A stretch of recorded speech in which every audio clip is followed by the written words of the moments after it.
इस एपिसोड के आगाज में आप देखेंगे कि सादतीन माँ परी के पास आता है तो माँ परी उससे पूछती है कि तुम किस तरह से सुल्तान को मारोगे।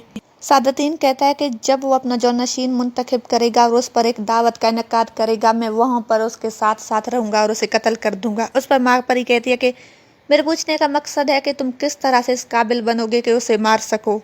उस पर सादतीन कहता है कि उसका बावर्ची नसीरुद्दीन मेरे जेब में है। ये सुनकर माँ परी हैरान हो जाती है और कहती है कि वो तो एक भरवसे वाला आदमी है, वो कैसे ये सब करेगा। उस पर सादतीन कहता है कि वो अपने गुनाहों के बायस मेरे जेब में है, उसकी जिंदगी मेरी मकरूज है, इसलिए आप फिक्र मत करें, ये सब मेरा काम है, मुझ पर छोड़ दें। दूसरी तरफ तीतन गार में कहता है कि खड़े हो जाओ, हम सब जा रहे हैं। थोड़ी देर में है असलहोन खातून और हफ्सा खातून मजम्मत करने लगती हैं।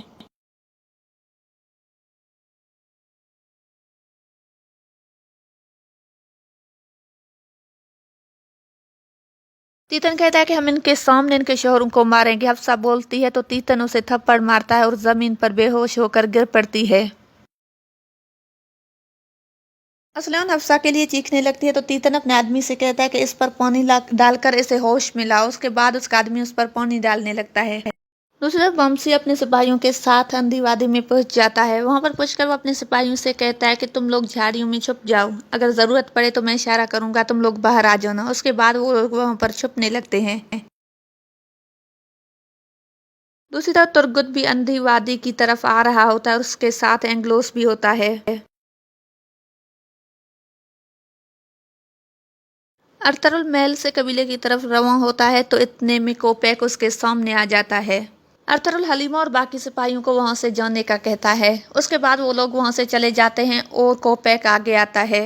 कोपैक अरतरुल से कहता है कि तुमने अपने झूठ से मुझे रियासत की खिदमत करने से रोक लिया है। आज शायद मैं कुछ नहीं, लेकिन एक दिन मैं बहुत कुछ हो जाऊंगा। उस दिन मैं इस रियासत को और तमाम तुर्क कबाइल को बहुत बुरी तरीके से तुम्हारे खिलाफ करूंगा।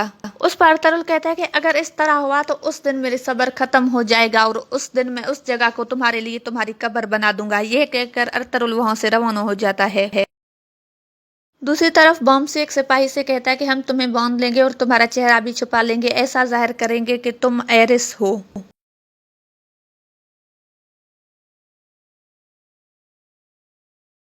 दूसरी तरफ एरिस रवाना होता है तो उसे महसूस होता है कि कोई उसका पीछा कर रहा है। वो रुक कर देखता है और कहता है तो इन्हें कोपैक ने मेरे पीछे भेजा है, मतलब खेल अभी खत्म नहीं हुआ। ये कहकर वो अपने घोड़े की रफ्तार को बढ़ाता है।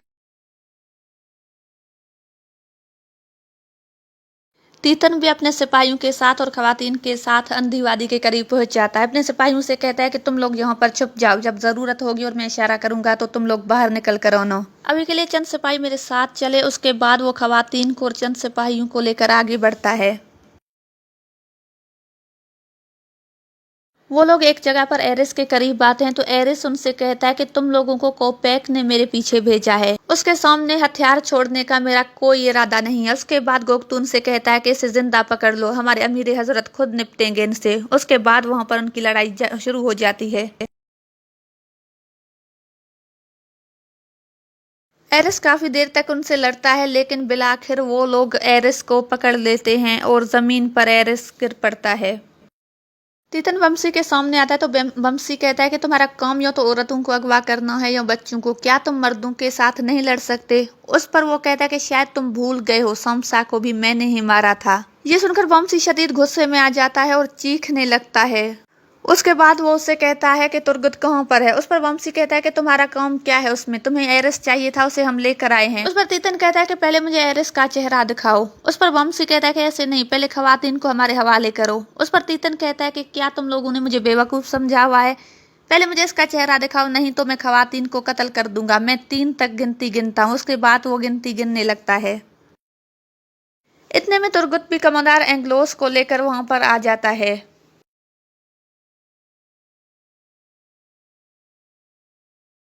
उसके बाद तुर्गुत तीतन से कहता है कि अब मैं 3 तक गिनती गिनूंगा, अगर तुम खवातीन को हमारे हवाले नहीं करोगे तो मैं तुम्हारे गवर्नर के बेटे को मार दूंगा। उसके बाद वो गिनती गिनने लगता है।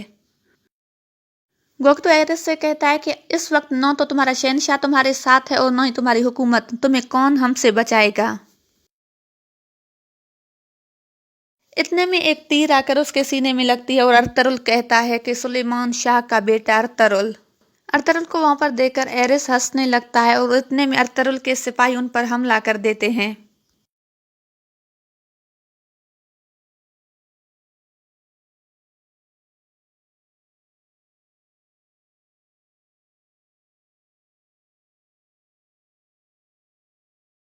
गोक्तक एरिस को मार रहा होता है तो अर्तुगरुल उसे बचा लेता है, तो वो कहता है कि अर्तुगरुल ऐसा मत करो, क्या तुम एक काफिर के लिए मुझे मारोगे?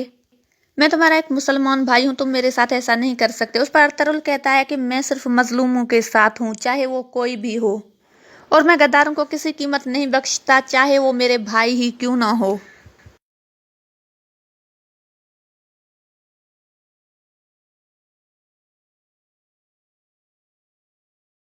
इस तरह से वहां पर अर्तुगरुल सादतीन के सारे सिपाहियों को मार देता है और अब्दुर्रहमान से कहता है कि अब्दुर्रहमान, इसकी लाश सादतीन की तरफ भेज दो।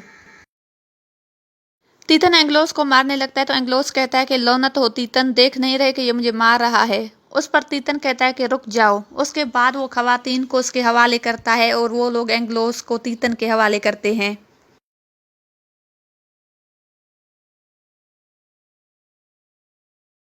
सादतीन एक वीरान जगह पर पड़ाव डालकर बैठा हुआ होता है। इतने में उसके सिपाही गोक्तुक की लाश लेकर उसके पास आते हैं। वो उसकी लाश देखकर परेशान हो जाता है।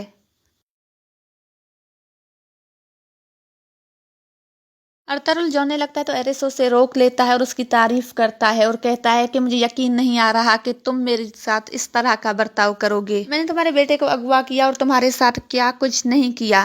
उसके बाद अर्तुगरुल उसे कहता है कि ये मैं नहीं, मेरे मजहब का कमाल है, अगर मेरे हाथ में होता तो मैं अब तक तुझे मार चुका होता।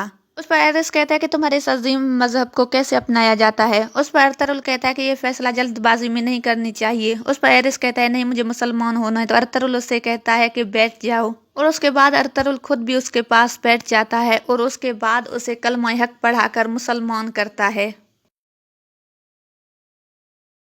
यूं एरिस अर्तुगरुल से कलमा पढ़कर एरिस से अहमद बन जाता है। अर्तुगरुल उसका नाम अहमद रख देता है। एक जगह पर सब लोग अर्तुगरुल का इंतजार कर रहे होते हैं। इतने में एक सिपाही बुलंद आवाज में कहता है कि सरदार आ रहे हैं। तो सारे लोग उठकर अर्तुगरुल की तरफ देखते हैं।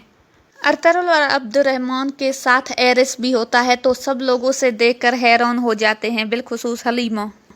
हलीमा अर्तुगरुल से कहती है कि एरिस तुम्हारे साथ क्या कर रहा है। उस पर अर्तुगरुल कहता है कि एरिस नहीं, अहमद। ये सुनकर हलीमा हैरान हो जाती है। उसके बाद अर्तुगरुल सबको बताता है कि अब से ये मुसलमान हो गया है, इसने सारी बुरी आदतें छोड़कर तौबा कर ली है। हलीमा कहती है कि ये जो कुछ माजी में करता आया है, मैं कैसे मान लूं कि ये एक अच्छा इंसान बन चुका है। उसके बाद हलीमा अपनी तलवार निकाल कर आती है तो एरिस खुद चल कर आकर उसके सामने बैठ जाता है। हलीमा उसके गर्दन पर तलवार रखती है तो एरिस कहता है कि माजी में मैं जो कुछ करता आया हूँ उस पर मैं बहुत शर्मिंदा हूँ। मैंने आपके बच्चे को भी अगवा किया, मुझे माफ कर दे सब पर। उसके बाद एरिस कहता है कि अर्तुगरुल के जांबाजों, अर्तुगरुल के जवानों, मुझे माफ कर दो आप सब लोग भी। हलीमा एरिस को मारने लगती है तो अर्तुगरुल कहता है कि रुक जाओ हलीमा, ये वो एरिस नहीं है। अगर तुम आज इसको मारोगे तो तुम्हें बहुत ज्यादा दुख होगा, तुम गलत काम कर रही हो। उसके बाद वो उसे रोक लेता है और अपने हाथ की मदद से एरिस को जमीन से उठा लेता है।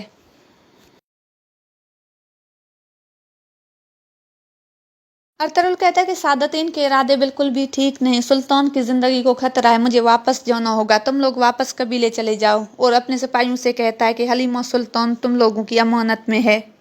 और यहाँ पर इस एपिसोड का इख्तिताम होता है। अगर वीडियो पसंद है तो लाइक शेयर जरूर कर दे। मेरे यूट्यूब चैनल उज़्मा खान, जिसका लिंक मैं डिस्क्रिप्शन में दे रही हूँ, जरूर सब्सक्राइब करें। अल्लाह हाफिज।